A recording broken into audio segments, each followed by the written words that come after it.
Композитор, жәмәгать эшлеклесе, педагог, илебез һәм татар музыка сәнгатенең танылган вәкиле Нәҗип Гаяз улы Җиһанов 1911 елның 2 гыйнварында хәзерге Казакстан Республикасы Уральск шәһәрендә эшче гаиләсендә туа.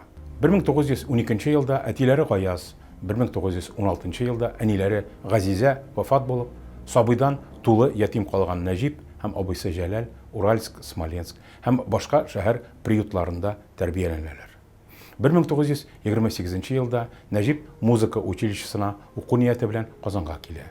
1929-31 елларда Казан музыка училищесі укытучылары Пятницкая һәм Поляковларда шөгыльләнә. 1931 елда композитор Александр Ключарев киңәше белән Мәскәү музыка училищесының композиторлык бүлегенә укырга керә. Техникумны тәмамлаганнан соң Мәскәү консерваториясенә турыдан-туры 3-нче курска кабул ителә. 1938 елда укуын тәмамлап Казанга әйләнеп кайта. Шушы ук елда ТССР композиторлар берлеге рәисе итеп сайлана һәм 1977 елга кадәр әлеге олы вазифаны башкара. 1941-43 елларда Татар дәүләт опера һәм балет театрының сәнгать җитәкчесе. Аның абыйсы Җәләл Садри Җиһанов та музыка юлыннан китә.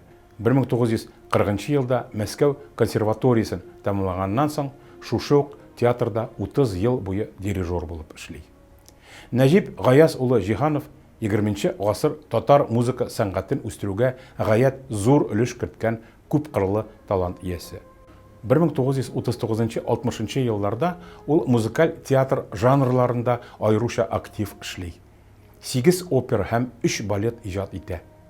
Аның Кашкын, Ирек, Алтын чәч, Илдар, Шагыйрь, Намус, Түләк белән Сусылу, Җәлил операларындагы тормышчан һәм символик образлар аша татар халкының тормыш вакыйгалары чагылдырыла.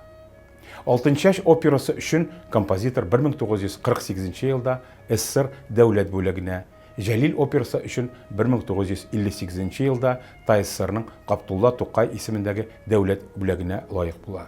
Нәҗип Җиһанов татар музыкасы тарихында зур композитор-симфонист буларак таныла. Ул циклның төп идеяләрен тыңлаучыга җиткерүдә төрлелек, тембрлы һәм драматик шишелешләренең яңалыгы, композиторлык техникасы алымнарының киң диапазоны белән аерылып торучы 16 симфония иҗат итә. Милли рух белән сугарылган 2 зур эше симфоник оркестр өчен татар темаларына сюитасы 1950 елда, 2-нче Сабантуй симфониясы 1960 елда СССР дәүләт бүләкләре белән бәяләнә. Аның мәшһүр әсәрләре татар музыкасының халыкара мәйданында танылуына булышлык итә. Җәлил операсы зур театрда, Прага милли театрында куела. Национальная ограниченность – это тупик в искусстве, когда композитор использует все средства, добытые мировой практикой музыкального творчества. Тогда его национальные черты еще больше выявляются. И она становится больше национальным интересом и интернациональным. Композитор камера-вокаль әсәрләрдә яза.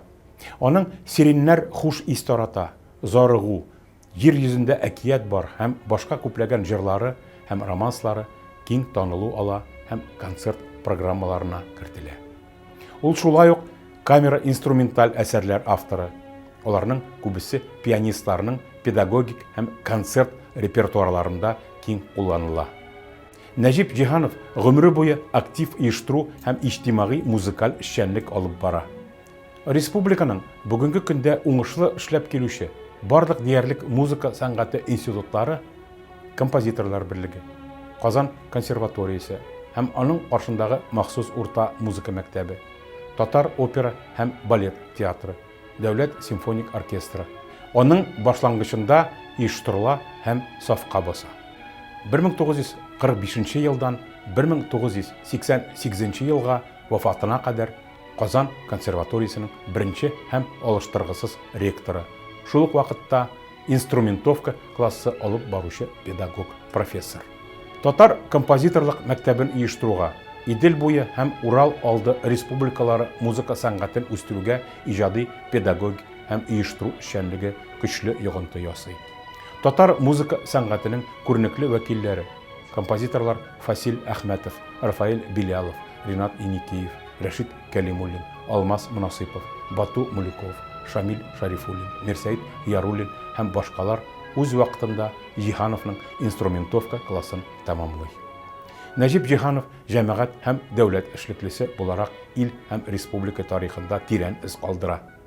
Иҗади эшчәнлегенең башыннан ук ТССР, РСФСР, СССР югары советлары депутаты итеп сайлана. РСФСР һәм СССР композиторлар берлегенең идарә әгъзасы, Ленин премиясе, СССР министрлар кабинеты каршындагы әдәбият һәм сәнгать өлкәсендә дәүләт премиясе комитетлары әгъзасы вазифаларын башкара. Музыка өлкәсендәге казанышлары өчен композитор ТССРның һәм РСФСРның атказанган сәнгать эшлеклесе, СССРның халык артисты исемнәренә лаек була. Ленин ордены, Хезмәт кызыл байрагы, почет билгесе орденнары белән бүләкләнә. 1981 елда аңа социалистик хезмәт герое исеме бирелә. Нәҗип Җиһанов 1988 елның 2 июнендә Казанда вафат була. Арча зиратында җирләнә.